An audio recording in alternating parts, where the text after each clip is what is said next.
I really have an honor and a pleasure here to present an award. Russ said we won an award for an unsung hero because there are many here. There are many among you. What is an unsung hero? Well, I looked up the definition and it said it's a person who goes above and beyond the call of duty, special people who do extra special things for their fellow man, those in need and those unable to do things for themselves. With respect to community involvement and betterment, someone who does their work without pay and without the expectation of receiving praise or recognition. That's an unsung hero who doesn't go into it expecting to get praise or recognition. And Paula Lawton Bevington really fills that model. I'll tell you a little something about her. She went to school, Notre Dame and Yale Law School, not too shabby. She was a Fulbright scholar and became the first woman associate hired by a law firm here, Sutherland, Aspel, and Brennan in Atlanta. Jane Thorpe, the chairman of our board at the task force, and who is a lawyer in her own right and was a managing partner of Alston and Bird, a big law firm, said about Paula, there's a great joy about her. And unfortunately, Jane said, not many lawyers turn out that way. She also worked briefly on the Peace Corps staff in Washington before her Fulbright year and took what she called a hiatus to rear her family. You may think it's a little family because a hiatus is a little thing, but in characteristic understatement, Paula explained what she meant by a hiatus to rear children. She explained that when she married, her husband Milton was a widower and he already had 3 sons, 10, 11, and 12. She said, so we already had an instant family. But 4 more sons and a daughter just came along soon after that. She said, one of my stepsons died in 2003, but there are now a dozen grandchildren. The children of the older boys are adults themselves, while the newest of my biological children's progeny arrived just 6 weeks ago. Paula was a co-owner with her husband here in Atlanta of Servidyne Incorporated and Servidyne Systems. They were energy engineering firms going green before their time. And under their leadership, Servidyne won the Energy Star Partner Award from the EPA and Department of Energy in 3 successive years for qualifying more office buildings for Energy Star awards than any other organization in the country. During 2003, Paula was Vice President for Development at SciTrek, then Atlanta Science and Technology Museum. From January 2004 till December 2007, she was Director of Development at the Marcus Institute, now the Marcus Autism Center, an organization that provides multidisciplinary care to children with developmental disabilities. And perhaps more than anything else, Paula's a fundraiser par excellence, and she's been an active volunteer in the nonprofit sectors in areas ranging from health to legal services, children's issues, the arts, business, education, international affairs, and human rights. She has served as president or chairman of numerous nonprofit organizations. I asked her how she finds time to do so much for so many different people and organizations, and she told me, I moved 14 months ago and I still have boxes that I haven't unpacked. I just choose what's interesting and has learning possibilities. It's very gratifying to a layperson to get a glimpse into how the medical world is organized and works. There's so many things going on in this world, and that it's impossible to know it all. But to have more open up, to be able to understand the world a little better. That, she said, is exciting. Paula presents herself as someone who is, in fact, very much interested in the world and what goes to make it go around. She's funny, she's a stickler for clarity and grammatical correctness in communications, and she works to make the world a little better organized and to make the world just plain better than when she found it.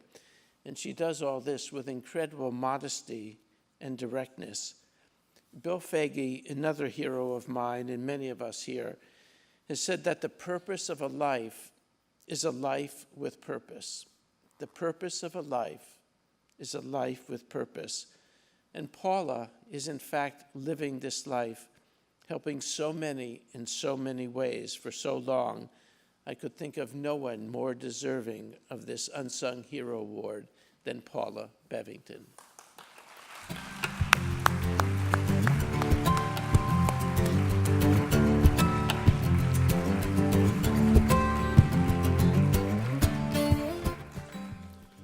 Even if unsung, one can sing. I'm part of the chorus, along with many, many others who applaud, who cheer, and maybe even yodel a bit to demonstrate their support of the Health Connect South Day. All of us are very grateful to Russ Lapari, or Lapari, you say tomato, I say tomato, and to all those who have stepped forward to make today possible. I am personally grateful for this recognition and accept it on behalf of the many like me whose roles were small but count in the aggregate. Until about 10 days ago, I thought that I would have 5 minutes for a mini presentation. Russ has said that I still may have those 5 minutes, so here goes in maybe less than 5. I want to tell you about HELP.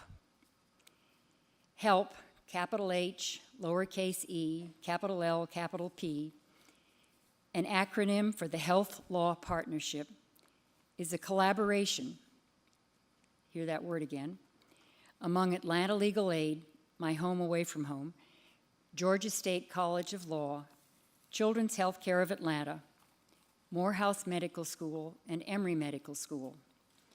In the mid-90s, medical legal partnerships began to spring up all over the country. There are at least 262 medical legal organizations in the U.S. today. Atlanta Legal Aid, which has long had a focus on healthcare law, and its partners, formed HELP in 2004. The purpose, to bring the expertise of the legal and medical communities together to deliver better health care to low-income children. Poverty is a petri dish for health problems. Substandard housing, kitchens bereft of nutritious food, utilities cut off when bills go unpaid. Poverty attacks good health from many angles.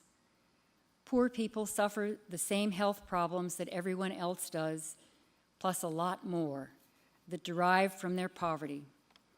HELP topples the legal barriers that poverty raises, provoking healthcare issues. The stories are many. Sometimes they're dramatic, like the case of an infant who needed a heart transplant. The transplant team was convinced that they couldn't perform the transplant because the baby's mother's impairments made her unable to provide aftercare. A legal aid lawyer discovered that the grandmother could and would provide suitable care for the infant.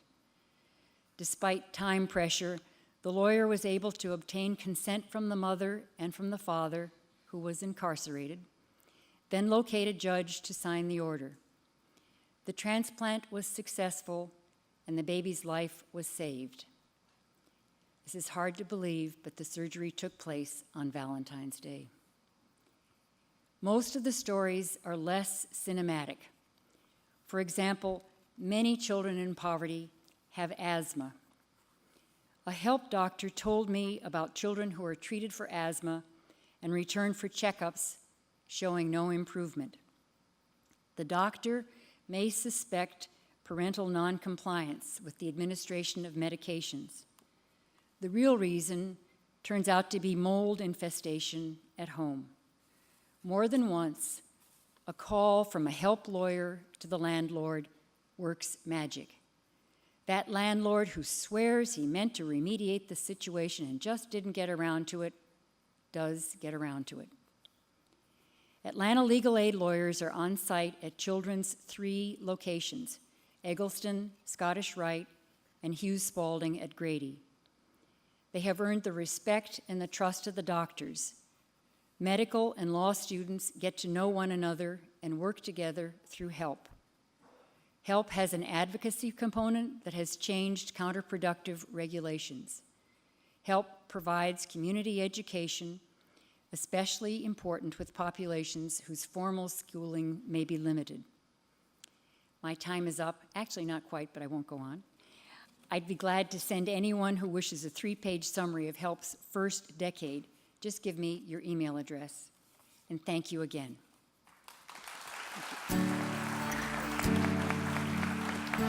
Please welcome back to the stage, Russ LaPerry. Thank you, Paula. We are honored to present you this award, and thank you for your example. In so many ways, you have been an inspiration to so many people in this community for such a long time, and this award is long overdue. Thank you, Paula. Please join me. Paula Lawton, Bevington.